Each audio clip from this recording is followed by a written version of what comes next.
Okay, it's Wednesday, April 16th. Call the Franklin County Commission meeting to order. Commissioner Stoudemire. Present. Commissioner Waymire. Present. Chair Harris. Present. Vice Chair Metter. Present. Commissioner Dickinson. Hey, Norm. Hey, Norm, we interrupted. Pledge of allegiance. Pledge allegiance to the flag of the United States of America and to the republic for which it stands, one nation, under God, indivisible, with liberty and justice for all. Please stand. Good morning, County Commissioners. My name is Nathan. I have a book that Pastor Jared from Hope Anthem gave me, and I wanted to read this quote for you from The Language of Influence. Discovering your ear is more important than discovering your voice. Leadership begins and ends with listening. And I commend you as a council. And would you pray with me now? I will bless the Lord at all times. His praise shall continually be in my mouth. O Lord, we rejoice in you and say, let the humble hear and be glad. We come here to seek you in this moment in an invocation and to receive answers. And so I pray that we will taste and see, Lord, that you are good. So now bless this leadership as they listen well and as they lead from that. I pray in Jesus' name. Amen. Amen.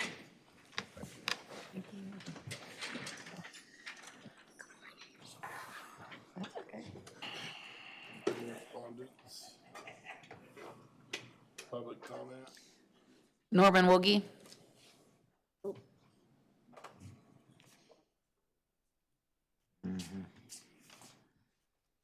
I'm Norman Woogie, 3790 Pawnee Road. My wife and I have lived in our home 62 years of our married life. I work with kids to teach them work ethics and not stealing time. Most of the kids are around 14 years old and homeschooled. In the 60 years, it seems I have a lot of stories to share, and most of them, I hope, leave a legacy of my life when I'm gone, that I'm honest and fair. Today, I want to share with you, and there's a positive decision that you made. Remember, what you do is nothing new. There are books written and that is covered in a good book. I'm here to bring you an example of a good thing that you've done. I've given away all my copies. So it's pretty well covered in there. But anyway, it's titled The Field of Conflicts. In the transition, I hope this is the right one. Yeah, it's from the editor's desk. Of land from productive agriculture into an adulterative use that has been high interest, contentious subjects for as long as farmers have farmed. The main culprit of the farmland lost in recent history is urban sprawl, and the fewer farms do the countryside. This is pretty small for an old guy. Anyway, a new farmland predators emerge, and that is the solars and the windmills.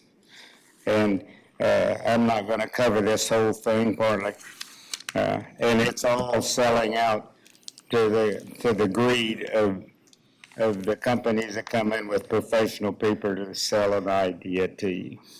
And this is against the solar farms. But anyway, I'm going to let you read that, and I got things to do at home. But I'm going to stick around a little bit. I didn't bring my hearing aids, so I'll hear nothing but good.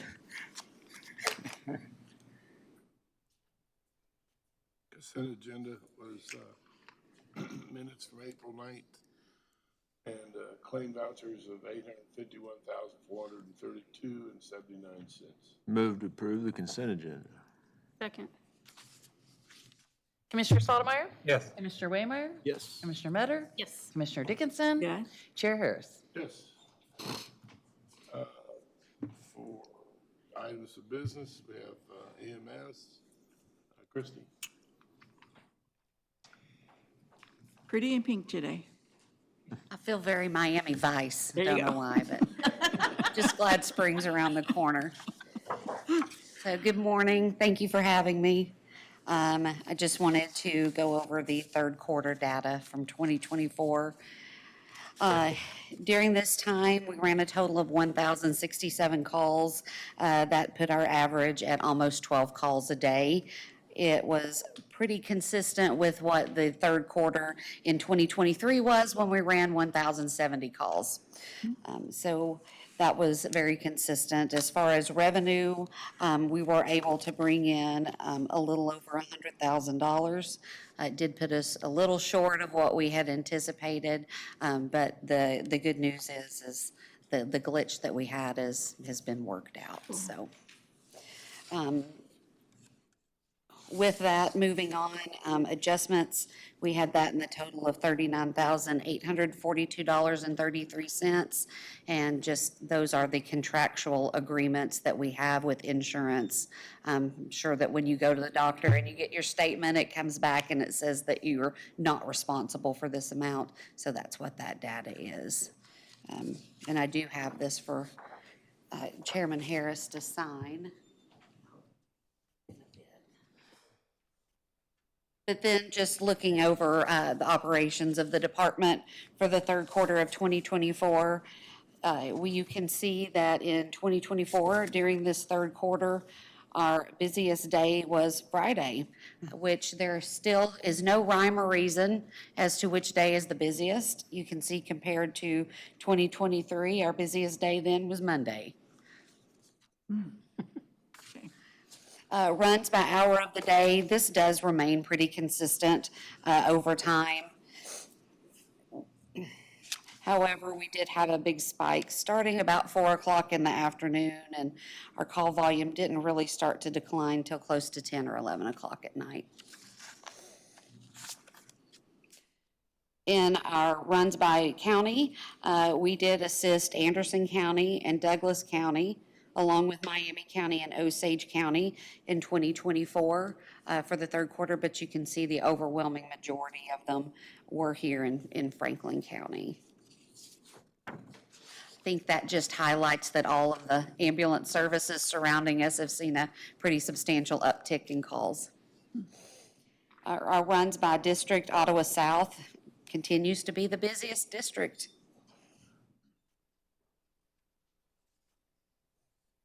Runs by response request, the majority of what we are doing is still those 911 calls.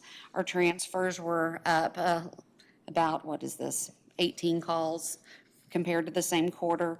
And then the huge uptick in standbys, this is because now we're required to write a report that gets entered into the state's data anytime we do a move up.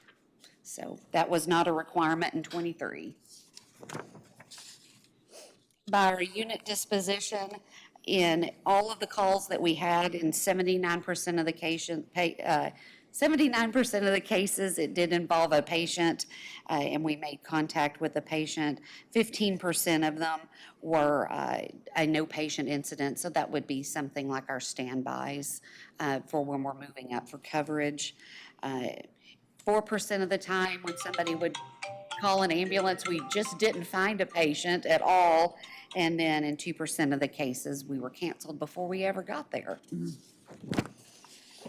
So you can see that our standby purposes on the next slide that you have, the overwhelming majority of those 73% are just to improve staging or to improve coverage. 80% of the patients that we saw We did provide treatment and care and transport for them. The rest of the remaining ones, the patient did refuse to either be treated or evaluated or let us transport them.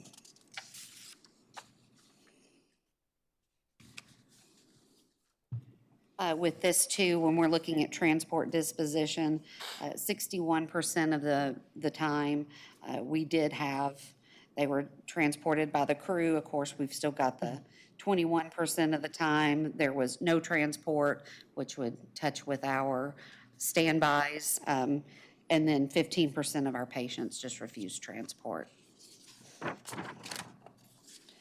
When we're looking at mileage, again, we had to report mileage differently in 2024 than we did in 2023. The average run mileage to the scene was about 26 miles. And the average miles from the scene to a hospital was almost 19 miles. The longest that we had from the scene of a call to a hospital was 63.7 miles. So with the patients, quite a long time. And the maximum distance that we ran total was 118.7 miles. It sounds like we're going somewhere now. Overwhelming majority of the patients did go to Advent Health, so really no changes significantly in where we're taking our patients.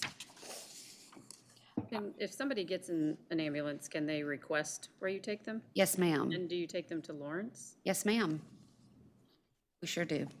That is, the patient does have, within reason, every once in a while, we'll get somebody that wants to go to Wichita. Oh, yeah. And that's not something that we can do, but, Cancun, that's where I'd like to go. yeah, I'll take them there.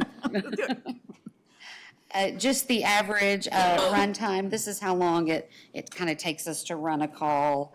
By the time we arrived to the scene in 2024, we were staying with our patients a little bit longer on scene, 33 minutes versus 27.2. Obviously, getting patients to definitive care is our primary focus, but sometimes when they're sick, you just have to stay and do some interventions before you can leave. Again, our runs by service level, again, you can see that they're trending all to ALS level calls, and it just shows that really our population is getting a little more sick.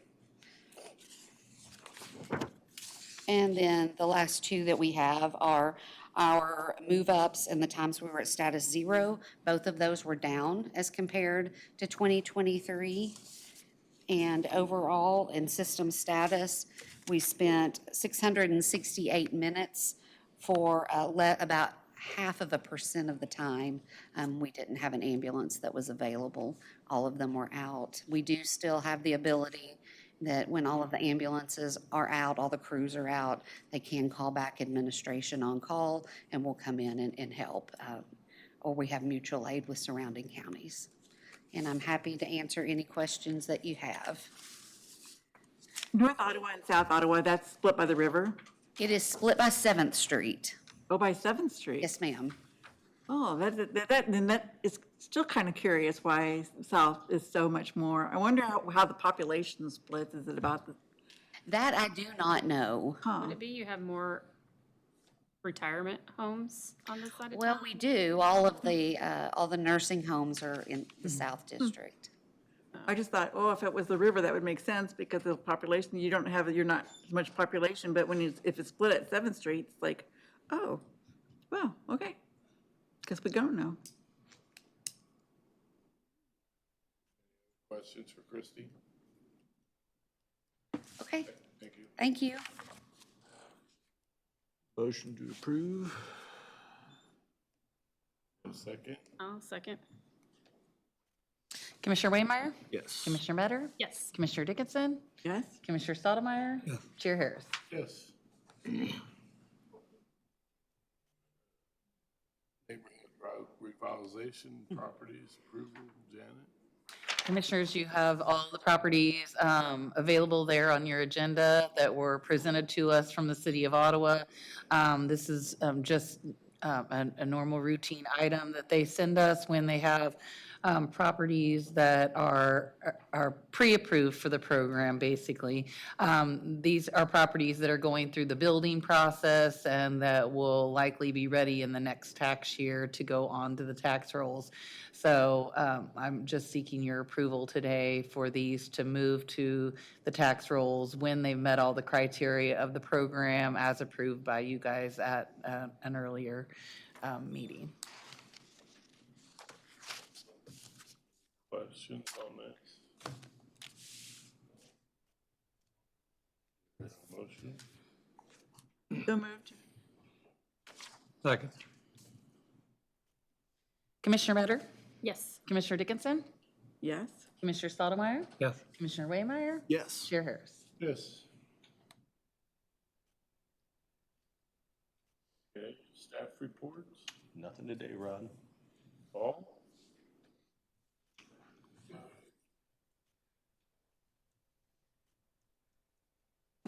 Commissioners, Morning. just a reminder, won't be able to be with you next week. We will be hosting about 20 people from Fort Riley.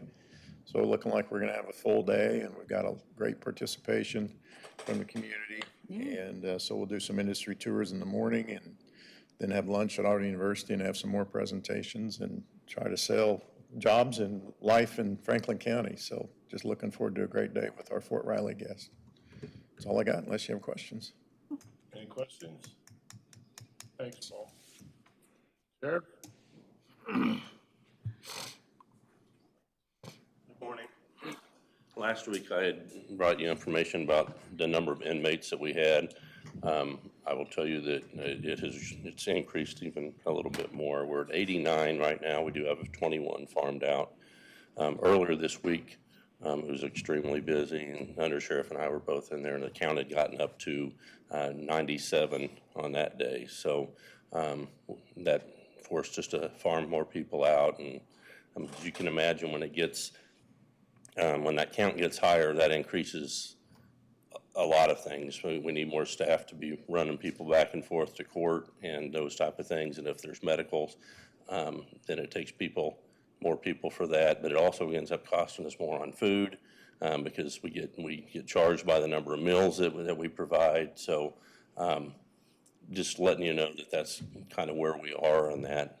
On a positive note, I wanted to let you know that our current medical provider, that contractor that we have, has been working very well with Advent, and as far as making sure that people don't stay at the hospital longer than they really need to, knowing that we have people in our facility that can take care of them. We have a nurse on staff that will be there. So they have been working very well together, and I'm very appreciative of what our nurse has been doing for us. So that's all I've got, unless you have questions for me. Thanks. Christie, you got any more? Dustin? Yeah. Just a few things. Good morning, Commission. I spoke with you briefly last week about new trucks. I spoke this morning with Dave Williams. We have 2 that are ready to be picked up. So we will be going Monday or Tuesday morning. So hopefully next Wednesday, I will have at least a truck out here in the parking lot for you to look at and hop in if you'd like. So we'll get that done if everything goes well. Also, we have 2 new John Deere lease mowers that came in yesterday. Those are the ones that we signed off on that lease program. It's a great program that we utilize, and it's been very, very effective in the past. We're looking forward to getting those going. Kilo has completed all the patchwork that you approved. I spoke briefly with Ken a few days ago, and we actually came out a little less than the second estimate that we needed. So everything is done on that. Justin was going in with his crews and doing the final ditch work on some of them to make sure that we got the water off in certain locations. We had a concrete box, small one, collapse on Nevada Road, just north of Cloud, while Monday, and those Rusty and the team has replaced that with a plastic culvert.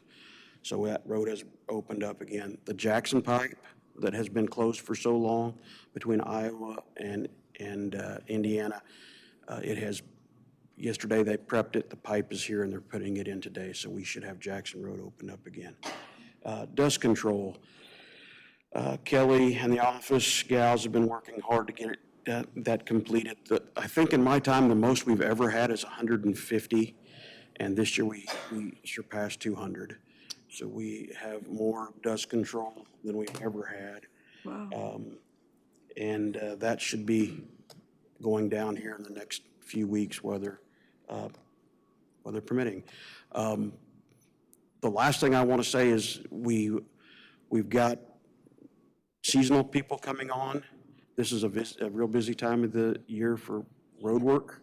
We're going to have more people out on mowers, more people out spraying. I just ask the public be aware that, they're not in big blades. They're out there slow along the edge of the roadways. Just please come up, use caution and know that their work is right there at the edge of the road and what they're doing, and give them the room that they deserve, please. That's all I've got, unless you've got questions for me. You're in the middle of cleanup. Yes, so Peg and them are doing the free dump, and all that is going on as we speak for the next few weeks. When I was at Princeton meeting the last time, they kind of had a question because we were posting information online about dumpsters being available before they even addressed it in their meeting.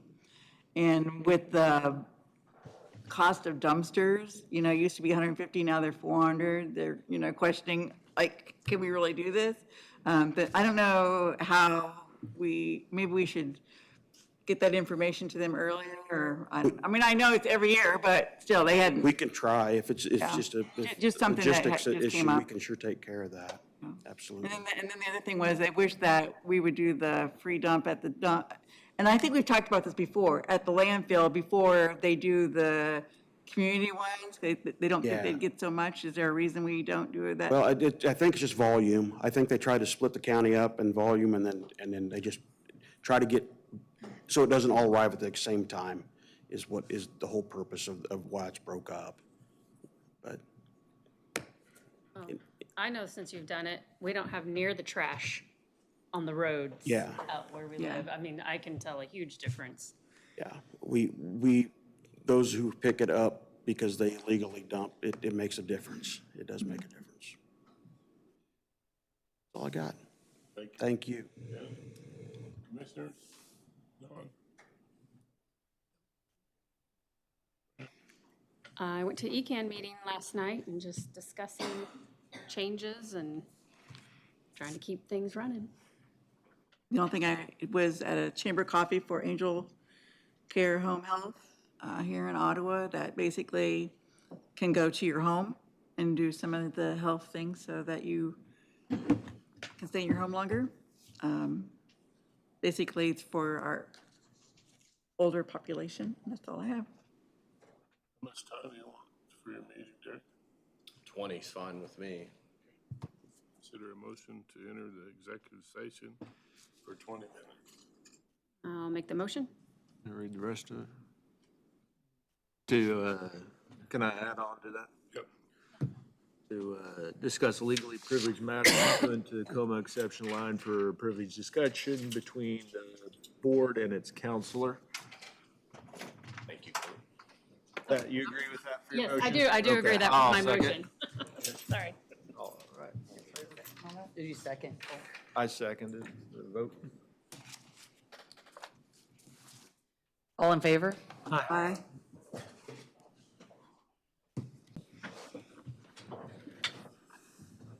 So we had discussion on legal items and no decisions have been made. Motion to adjourn? Second. All right. Aye.